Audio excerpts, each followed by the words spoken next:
Hello guys, welcome back to English tech Gyan. दोस्तों, आज के इस वीडियो में हम डिस्कस करने वाले हैं जो आपकी नई वैकेंसी आई है एमटीएस की, उसके बारे में। इसके कुछ इम्पॉर्टेंट पॉइंट्स को डिस्कस करेंगे, जैसे वैकेंसी की संख्या क्या है और सिलेबस क्या है, ठीक है। और भी इम्पॉर्टेंट पॉइंट जो आगे आपको मिलने वाले हैं, और साथ ही साथ हम ये भी चर्चा करेंगे 3 महीने पहले जो वैकेंसी आई थी एमटीएस की, जिसका भी आंसर की भी जारी हो चुका है। तो अब हम ये तय कर सकते हैं, बात कर सकते हैं कि उसका कट ऑफ वगैरह क्या जाने वाला है ना। तो इस पे भी लास्ट में चर्चा करेंगे। तो आइए पहले वैकेंसी के बारे में डिटेल में जानकारी प्राप्त कर लें। तो ये एमटीएस का वैकेंसी है, जिसको हम मल्टीटास्किंग स्टाफ भी कहते हैं। जैसा कि इसका नाम ही यहाँ पे आप देख रहे हो, इट इज़ मल्टीटास्किंग स्टाफ। और इसमें आपको हवलदार का भी पोस्ट दिया जा रहा है, ठीक है। हवलदार ये वर्दी वाला पोस्ट है और ये नॉन वर्दी वाला पोस्ट है, बस इतना डिफरेंस है, बाकी चीज़ें ऑलमोस्ट सेम होती हैं। एमटीएस नॉन टेक्निकल जॉब है जो बहुत ही लो लेवल पर होता है, ओके। तो अब इसमें क्या क्या काम है, किस तरह के काम है, इस पर भी मैं वीडियो बना दूंगा। बट फिलहाल वैकेंसी की बात करें तो वैकेंसी का जो सबमिशन ऑफ ऑनलाइन एप्लीकेशन है वो 30 जून से ही था, आज 7 हो गया है। तो 30 जून से भरने की डेट है 21 जुलाई तक, ओके। तो जिन्होंने अब तक फॉर्म नहीं सबमिट किया है, नहीं भरा एप्लीकेशन, वो ज़रूर एप्लीकेशन भरें, क्योंकि गवर्नमेंट जॉब है, सेंट्रल गवर्नमेंट जॉब है। आज के डेट में जॉब मिल जाना ही बहुत बड़ी बात है। ये ना देखें छोटा जॉब और बड़ा जॉब, जॉब करो कहीं पे बैठ जाओ, ठीक है। पाँव, कहते हैं ना, पाँव रखने की जगह मिल जाए तो फिर बाद में तुम पसर जाना, कोई इश्यू नहीं है। लेकिन पहले पाँव रखने की जगह ले लो, फिर तैयारी करते रहो, तो फिर आपके लिए ज़्यादा फ़ायदा होगा। कई बच्चों ने ग्रुप डी तक की नौकरी करके और फिर सीजीएल को भी क्वालिफाई किया, हम ऐसे भी बच्चों को जानते हैं, है ना। तो एमटीएस वाले भी आगे बढ़ सकते हैं, इसलिए टेंशन नहीं लो। फॉर्म भरो, एग्ज़ाम दो, होगा नहीं होगा ऊपर वाले पे छोड़ दो, बस एक्सपीरियंस के लिए भी बैठ जाओगे तो भी बहुत बड़ी बात है। तो फॉर्म भरिएगा ज़रूर।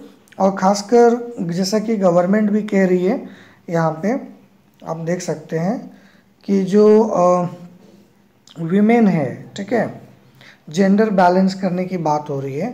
तो यहाँ पे विमेन कैंडिडेट को भी जो है गवर्नमेंट अर्ज कर रही है कि भाई आप भी फॉर्म भरें।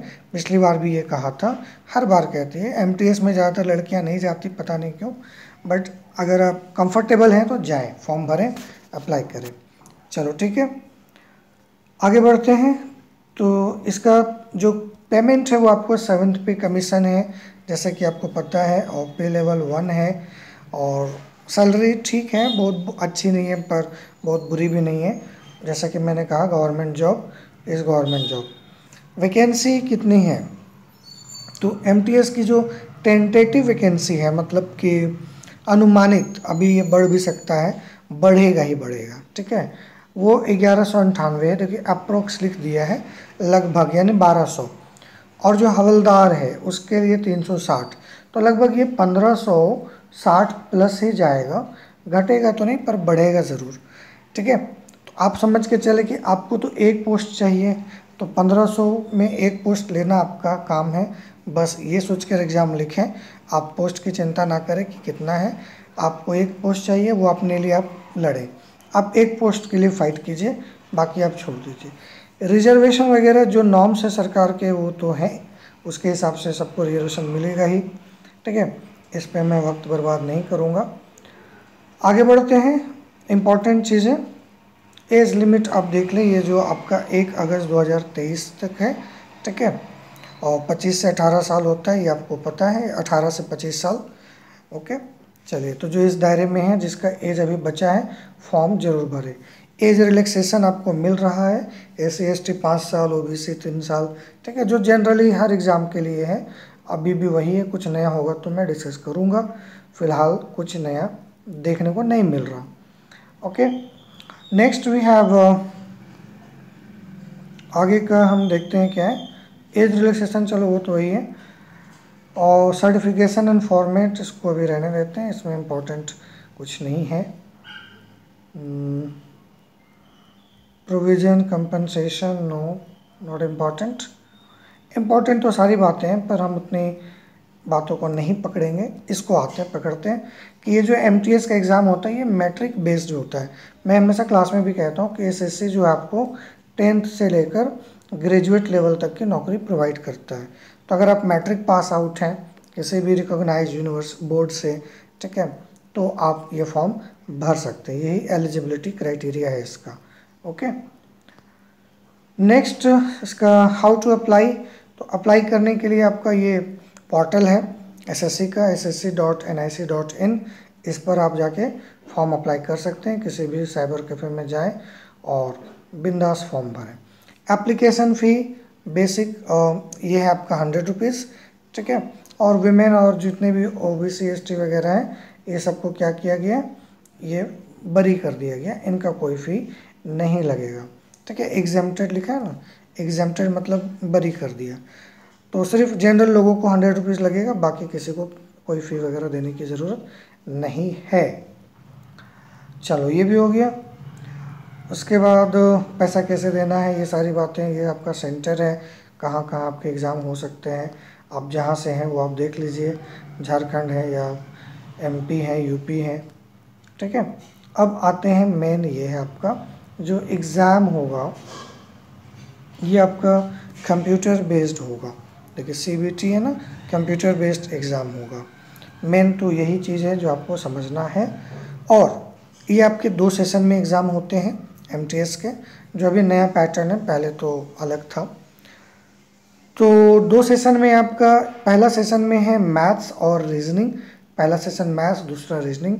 20-20 नंबर के 20-20 क्वेश्चन आएंगे, 3-3 नंबर के, यानी कि 60 नंबर, 120 इधर हो गया। 45 मिनट का टाइम है, 60 मिनट उसके लिए जो फिजिकली डिसेबल है। और ये आपका सिर्फ क्वालिफाइंग है, ठीक है।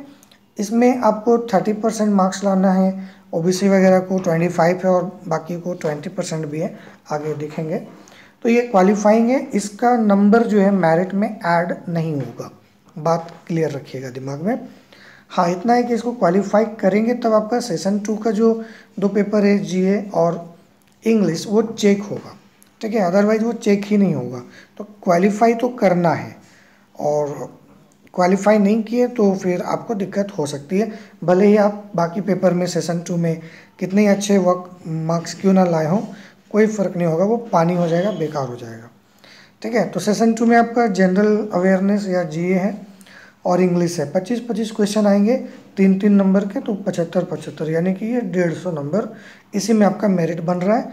ये भी आपका 45 मिनट का ही है, और बाकी फिजिकली डिसेबल्ड के लिए 60 मिनट का है, ठीक है। तो ये बहुत इम्पॉर्टेंट है आपके लिए जानना।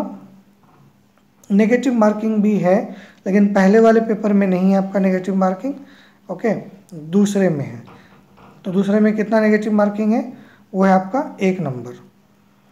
देखिए यहाँ पे लिखा भी है, there will be no negative marking in session 1। Session 1 में कोई नेगेटिव मार्किंग नहीं है, and there will be negative marking 1 mark, ठीक है। सेशन 2 में क्या कह रहा है, 1 नंबर का नेगेटिव मार्किंग है, 1:3, ठीक है। तो सेशन 1 आपका क्वालिफाइंग भी है, नेगेटिव मार्किंग भी नहीं है, तो बहुत अच्छी बात है क्वालिफाई करने के लिए आपका। और हाँ मेन पेपर जिससे मेरिट बनेगा सेशन 2, वो आपका 1 नंबर नेगेटिव ले रहा है, 3 में 1 नंबर कटेगा, ओके। चलिए, और जैसा कि मैंने बता दिया क्वालिफाई करने के लिए आपको कितना चाहिए, 30% चाहिए जनरल को, बाकी में 25 और 20 है, तो 12%, मतलब 12 क्वेश्चन भी आप बना लेते हैं तो बहुत है आपके लिए। जीए में क्या कुछ पढ़ना है वो आप देख लें। इंग्लिश लैंग्वेज में तो जो आप पढ़ते हो वही पढ़ना है, सारी चीज़ें, grammar, comprehension, antonym, synonym, vocabulary, वो सारी चीज़ें, है ना। चलिए, अब जो ये फिज़िकल टेस्ट की बात हो रही है, ये हवलदार वाला जो पोस्ट है उसके लिए है। तो वॉकिंग है, इसमें रनिंग भी नहीं है, वॉकिंग है। 15 मिनट में 1600 मीटर चलना है। मुझे लगता है बहुत ही आसान है मेल के लिए, और फीमेल के लिए 1 किलोमीटर चलना है, वो भी 20 मिनट में। चलिए, बहुत राहत है, समय ज़्यादा और दूरी कम। इसके अलावे कुछ फिजिकल चीज़ें भी हैं, चेस्ट वगैरह, तो आप देख लें, हाइट चेस्ट क्या है मेन का और फीमेल का भी, ठीक है। चले, नेक्स्ट बात करते हैं, ये तो पहचान वगैरह जो आपको लेके जाना होगा आपके साथ, अपने साथ। तो मेन तो यही चीज़ें होती हैं, आपका जितना भी मैंने बता दिया, इसके अलावा कोई चीज़ खास आपके लिए नहीं है। और मोड ऑफ सिलेक्शन में ये, जैसा कि यहाँ पे मैंने भी बताया था कि कितना आपको मार्क्स लाने हैं, तो ये देख लें 30% लाना है अनरिजर्व्ड को, यानी कि जो सेशन 1 है आपका उसमें 30% लाना है क्वालिफाई करने के लिए, ओबीसी को 25% और बाकी अदर कैटेगरीज को 20%।